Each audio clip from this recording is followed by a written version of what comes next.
Olá, queridos alunos quarenteners, formada na área, bem-vindos a mais uma aula de Artes Teatro.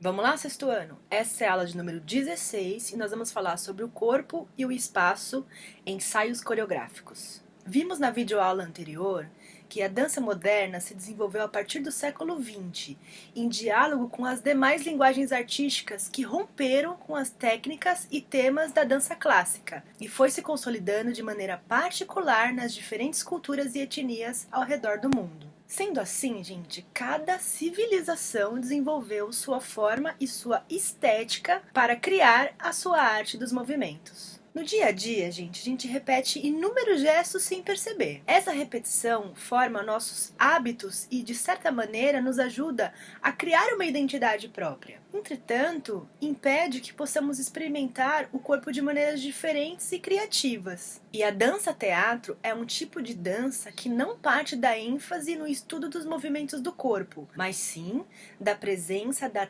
teatralidade durante o desenvolvimento da obra. Pensando nisso, a coreógrafa belga Anne Teresa criou em 1983 uma peça de dança que expõe e transforma essas repetições com o corpo realizada diariamente.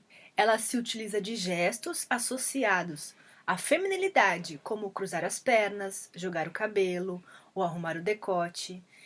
Aí, esses gestos eram repetidos pelas bailarinas que na época compunham a Companhia de Dança Rosas. A coreografia recebeu o singelo nome de Rosas Dança Rosas. Para ela, era uma coreografia composta para um grupo de mulheres e que trabalhavam com movimentos dos quais elas se sentiam confortáveis. Esse exemplo, gente, traz à tona a questão do coreógrafo. Existem coreógrafos que criam apenas para outros bailarinos. E há também aqueles que participam do espetáculo em cena, que é a pessoa que produz as obras com base na sua própria experiência. A relação entre música e dança é fundamental em todos os seus trabalhos. Atualmente, essa coreógrafa pesquisa estilos musicais europeus do Renascimento e da Idade Média, de muito tempo atrás, para criar os seus espetáculos com base neles.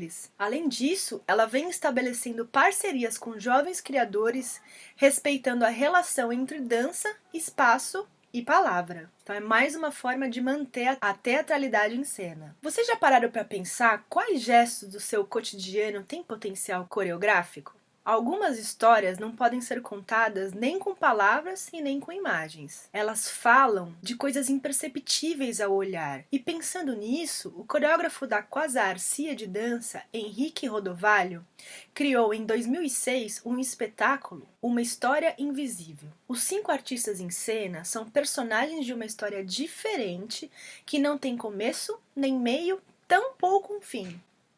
Cada bailarino representa um dos nossos 5 sentidos: o tato, a visão, o olfato, o paladar e a audição. As sensações que esses sentidos nos trazem muitas vezes não podem ser expressas em palavras nem ser compreendidas racionalmente. Mas o corpo que dança, gente, ele é capaz de se conectar diretamente a elas.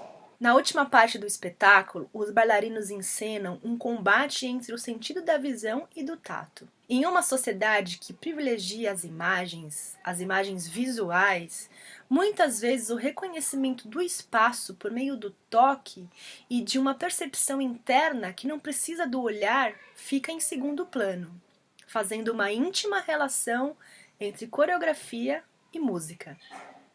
Olha só, gente, um espetáculo de dança contemporânea pode despertar em nossos sentidos coisas além do que se pode ver ou escutar. A Quasar Cia de Dança nos revela nessa obra uma característica de muitas das peças de dança contemporânea: a intenção de refletir a respeito de um tema por meio da expressão artística. Nesse aspecto, a experiência de assistir a um espetáculo de dança contemporânea pode diferir substancialmente do espetáculo de ballet clássico, que costuma ter como inspiração uma história ficcional de mentira, né?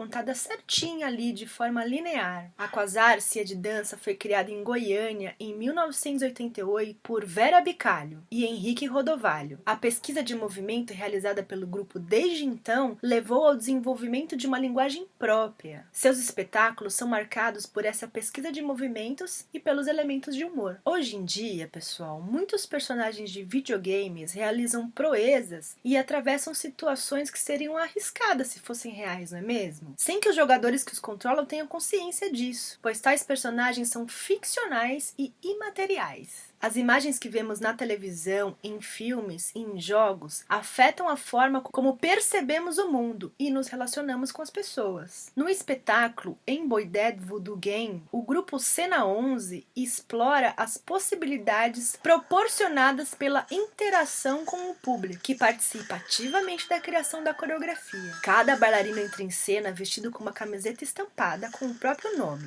imitando o personagem de um jogo eletrônico. Os integrantes da plateia podem ordenar comandos chamando-os pelo nome, como se estivessem controlando um joystick. O Cena 11 sempre se interessou pela relação entre dança e tecnologia. E a companhia também é conhecida por criar movimentos com fortes quedas presentes em muitas das suas coreografias. O grupo Cena 11 foi fundado em Florianópolis em 1993, sob a direção de Alejandro Aymed, tornando-se uma referência nacional em formação e pesquisa em dança.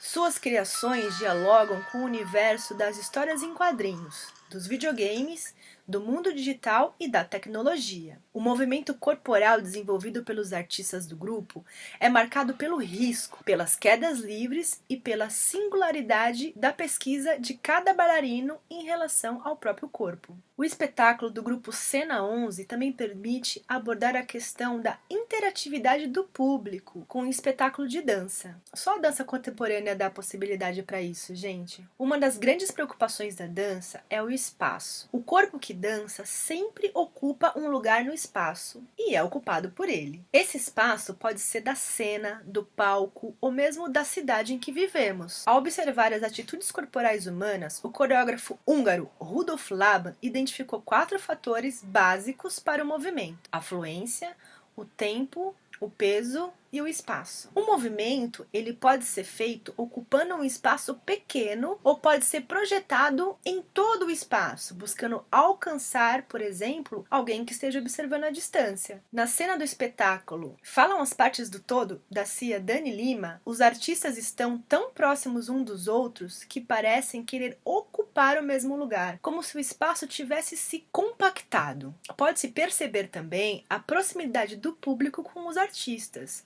o que sugere que nessa peça não há intenção de separar quem está em cena de quem está fora de cena. Então, gente, todos esses exemplos de espetáculos nos mostram que pesquisar e analisar diferentes formas de expressão, representação e encenação da dança faz com que a gente aprenda a apreciar as composições de diferentes épocas e contextos, explorando elementos que constituem o movimento cotidiano e o movimento dançado, para assim podermos abordar criticamente o desenvolvimento das formas da dança em sua história tradicional, popular e contemporânea. Eu vou deixar para vocês uma atividade no Maestro para que vocês reflitam sobre as obras apresentadas nesse vídeo e compartilhem comigo a opinião de vocês, tá bom? Um beijo e até a semana que vem.